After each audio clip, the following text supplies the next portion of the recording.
Hey guys, welcome to Skeleton Guy Stories. Tonight's tale will make you think twice about answering messages from unknown numbers. When strange pictures arrive at 3 a.m., they might be luring you towards something ancient and hungry, something with far too many teeth that's been waiting for the perfect vessel. So dim the lights and enjoy the story. I check in early, as I always do when traveling. The walls of the Goodnight Hotel are old and yellowed, with wallpaper peeling at the corners like forgotten memories. It's evidently an older establishment than the online photos suggested. At first, I don't mind. There's something satisfying about having an actual brass key to your room, rather than a key card. Makes me feel like I'm living in a simpler time, before technology took over every aspect of our lives. The lobby smells of aged wood and something else I can't quite place. Perhaps the scent of decades gone by. The receptionist, a thin woman with grey hair pulled back so tightly it stretches her skin, hands me my key with a smile that doesn't reach her eyes. Room 313, she says. 3rd floor. The elevator is out of order today. You'll need to take the stairs. As I finish checking in and grab my suitcase, I turn around to head toward the stairwell. That's when I notice her. A woman sitting on a weathered bench in the corner of the lobby, sobbing profusely into her hands. She wears a red dress that seems oddly vibrant against the muted tones of the hotel's decor. Her black hair cascades over her face and shoulders, obscuring her features. I ponder whether I should say something to her, offer some comfort or assistance, but something in the air feels wrong, like electricity before a storm. The receptionist doesn't seem to notice the crying woman at all, and when I glance back at the desk, the receptionist is staring at me with that same empty smile. I decide against approaching the woman and make my way to the stairs. The stairwell is poorly lit, with bulbs that flicker occasionally, as if sending coded messages. My footsteps echo hollowly as I climb to the 3rd floor. The narrow hallway stretches in both directions, lined with identical doors. Room 313 is at the far end, of course. I make it to my room and struggle briefly with the old lock before it gives way. The door creaks open to reveal a space that's dimly lit with ancient light fixtures that cast more shadows than illumination. All wood furnishings make up the room. A heavy 4-poster bed, a writing desk with a chair that looks uncomfortable but authentic, and a wardrobe that looms in the corner like a sentinel. Again, it's old, but I kind of enjoy it. There's character here that modern hotels lack. Yellow curtains line the window, allowing the neon glow of the hotel sign to gleam through them, painting stripes of red across the worn carpet. I unpack my things, place my laptop on the desk, and decide to skip dinner. The travel fatigue has caught up with me, and all I want is sleep. I take a quick shower in the bathroom with its rust-stained tiles and temperamental water pressure, then crawl into bed. The sheets are clean but scratchy, and the mattress sags slightly in the middle, but I'm too tired to care. I fall asleep to the distant sound of traffic and what might be someone weeping, though it's too faint to be certain. That morning, I awake before the sun rises, as is my habit when traveling. I'm ready for my early morning run, the best way to explore a new city before it fully wakes. I dress in my running clothes, grab my room key, and step out into the hallway. It's even darker now, with several of the wall sconces no longer functioning. I head down the poorly lit stairs, my hand trailing along the banister that feels tacky beneath my fingertips. As I round the corner between the 2nd and 1st floors, I jump in fright, a scream caught in my throat. Hanging from the window is a woman in a bright red dress. Her black hair covers most of her face, but what I can see is a ghastly sight. Pale skin stretched tight over angular features, lips blue and parted as if in mid-scream. Her body sways slightly, though there's no breeze. My head swirls with anxiety. The edges of my vision darken, and I feel like I may pass out. I dart down the rest of the steps, shielding my eyes as I run past the poor woman's body. I make it to the front desk, frightened and out of breath. There's no one at the desk, so I ring the bell. The sound seems to disappear into the stillness of the air. Anxiously, I wait. No one shows up. Ringing the bell over and over now, I'm growing impatient and increasingly terrified. I call out to see if anyone is working. They must be. Yes, it's early, but this is a hotel. Don't they usually have someone at the front desk at all hours? The lobby is empty now. No sign of the crying woman from yesterday. Just empty chairs and that persistent smell of age. I left my phone in the room, so I decide to walk to a police station. I head for the door, only to find it won't open. I push, then pull, then push again with increasing force. No matter how hard I try, it won't budge. It's as if the door has been sealed shut, or perhaps never existed as an exit at all. Pondering what to do, I decide to head back to my room and call the police on my phone. The thought of returning upstairs fills me with dread, but I see no alternative. It takes a long time, but I work up the courage to walk back up those stairs. As I reach that dreaded corner, she's gone. The woman is no longer hanging there. The window shows only the dark street outside, now bathed in the purple light of dawn. A chill runs down my spine. Was I hallucinating? Or worse, is she now loose in the hotel? I sprint back to my room, fumbling with the key, before practically falling inside and locking the door behind me. I grab my phone and dial 911, but the call won't go through. No service mocks me from the screen. I try again and again with the same result.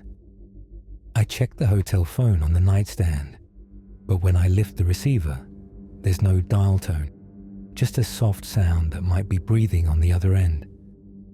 A soft knock at the door freezes me in place. I stand perfectly still, hoping whoever or whatever is on the other side will think the room is empty and move on. The knock comes again, more insistent this time. Against my better judgment, I approach the door and look through the peephole. The hallway appears empty. Perhaps it was just my imagination. Relief washing over me, I open the door. The woman stands in the hallway before me, her black hair still covering her ghastly face. Her dress is now white, pristine, like a wedding gown or a burial shroud. She meanders towards me with jerky, unnatural movements. I scream and slam the door shut. The door bangs and rattles in its frame as something throws itself against it repeatedly. A horrific growl comes from the other side, nothing like any sound a human throat should produce. I stand and stare at the door in horror, backing away until my legs hit the bed. The assault on the door continues for what feels like hours, but is probably only minutes. Eventually, the noises slowly fade away, but I'm still on edge. I wrap myself in my covers, on full alert. My eyes don't blink for hours as I stare at the door, expecting it to burst open at any moment. The sun rises fully, light filtering through the yellow curtains. Time passes with excruciating slowness. I don't dare leave the room, but I know I can't stay here forever. My phone still shows no service, and the room phone remains useless. A knock at the door makes me nearly jump out of my skin. "Room service," calls a woman's voice. Normal, professional. Nothing like the growls from earlier. Still scared and unsure, I approach the door. Hesitantly, I crack it open, ready to slam it shut at the first sign of danger. Sure enough, a short older lady stands there with a cart of towels and bedsheets. Her uniform looks as dated as everything else in this place, but she seems solid, real, ordinary. I run past her into the hallway. She shoots me a judging glance, muttering something about rude guests under her breath. I sprint my way down the now empty stairs, taking them two at a time, half expecting to see the hanging woman again. But the stairwell is clear, sunlight streaming through the windows that I could have sworn were dark and grimy just hours before. Approaching the front desk once again, I try to open my mouth to explain what I'd seen, but nothing comes out. The woman at the front desk stares at me with that same empty smile from yesterday. Her name tag reads Margaret in faded letters. "Is everything all right, sir?" she asks, her voice pleasant but somehow hollow. I want to scream, to tell her about the hanging woman, the attack on my door, but my voice refuses to work. I gesture wildly toward the stairs, making strangling motions, but she just tilts her head slightly, that smile never wavering. I turn around and head for the door. Sunlight streams through the glass panels. Freedom just steps away. I grab the handle, pull, and meet resistance. It's locked. I turn around. "You can't leave, sir," Margaret says, still smiling. "What?" I finally manage to croak. "Checkout isn't until noon," she explains, as if this is perfectly normal. "Hotel policy." She smiles wider, and I notice her teeth are just slightly too sharp.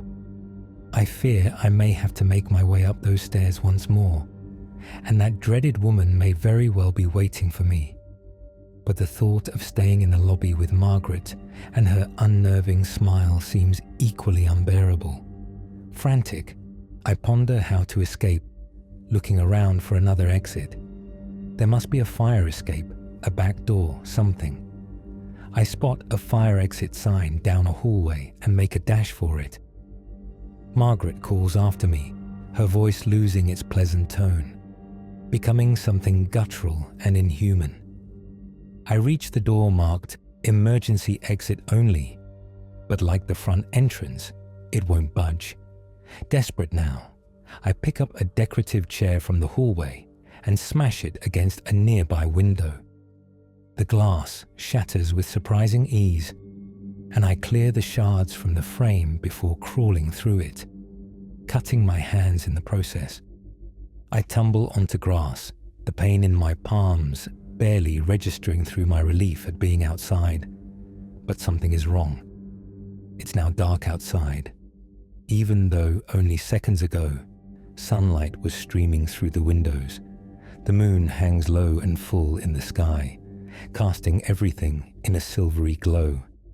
I find myself alongside a silent, grassy riverbank that I don't recall seeing near the hotel before. The water is black and still, reflecting the moon like a dark mirror. I walk alongside it, putting distance between myself and the hotel, whose lights I can no longer see when I look back. A horrible noise breaks up the silence. Coming from the other side of the river is a horrible scream, high-pitched and desperate, though I cannot see where the noise originates because of the tall grass that lines the opposite bank. I'm frozen in fear as the scream only grows louder, more agonized, and then abruptly stops, cut off as if a switch was flipped. Following this, I hear a thump and then something rolling down the grassy hill, followed by a splash. It's fallen into the river. Stunned, I stare ahead, not knowing what to do. Then more splashing follows, closer and closer. Something or someone is swimming towards me, creating ripples in the moonlit water. I jet off in the opposite direction, no longer caring about the direction, just wanting to get away. The wet sounds of something emerging from the water spur me to run faster than I thought possible. I don't look back. I must have run for what feels like hours, my lungs burning, legs aching. The landscape never seems to change, just the river on one side, tall grass on the other, and the moon hanging impossibly large in the sky. When I finally stop, unable to go any further, I look up, only to see the Goodnight Hotel directly ahead of me, its neon sign flickering in the darkness. Somehow, I've circled back. Footsteps steadily grow louder behind me, squishing with wet heaviness on the grass. I can hear labored breathing, not quite human. I have no choice but to enter the hotel once more. As I approach the entrance, the door swings open easily, invitingly. Margaret stands in the doorway, her smile wider than ever, her teeth definitely too sharp now. "Welcome back," she says. "We've been expecting you." Behind her, in the lobby, sits the woman in the red dress, no longer crying. She looks up, pushing her black hair away from her face, and I see that she has no eyes, just empty, dark sockets that somehow still manage to fix on me. She smiles too. The wet footsteps behind me grow closer. "Room 313 will always be waiting for you," Margaret says, stepping aside to let me in. I stand frozen between what pursues me and what awaits me, knowing that whichever choice I make, I will never truly leave the Goodnight Hotel. Because the Goodnight Hotel never really lets anyone check out. This is it, guys. Hope you liked the story. If you enjoyed it, don't forget to like and subscribe so you never miss a new nightmare. Good luck.